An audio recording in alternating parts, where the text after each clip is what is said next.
Sir सब, और ये मेरे पापा का शर्ट, और ये मेरे पापा का कैप। अब मैं जो साइड बोलने वाला हूँ उससे आप हिल जाओगे। बड़े बड़े शहरों में छोटी छोटी बातें होती रहती हैं।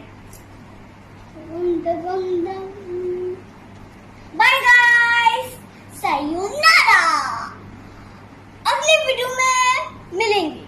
नमस्कार, प्रणाम। मैं हूं अरविंद अकेला कल्लू। और कैसे हैं आप लोग? उम्मीद है कि सभी लोग अच्छे होंगे। और आप सभी को बताना चाहेंगे कि मैं वैसे विवाद में नहीं रहता हूं, लेकिन एक शो के दौरान फ्लो में गाना बजाना हो रहा था, और फ्लो में कुछ ऐसा शब्द निकल गया जिससे हमारे कुछ यादव भाइयों को ठेस लगा, यादव समाज को तकलीफ हुई। तो इसके लिए दिल से सॉरी। मैं वैसे भी कुछ ऐसा शब्द नहीं गाता हूँ या ऐसा शब्द नहीं बोलता हूँ जिससे किसी को तकलीफ हो। अगर तकलीफ हुई हो तो भाई उसे दिल पे नहीं लीजिएगा।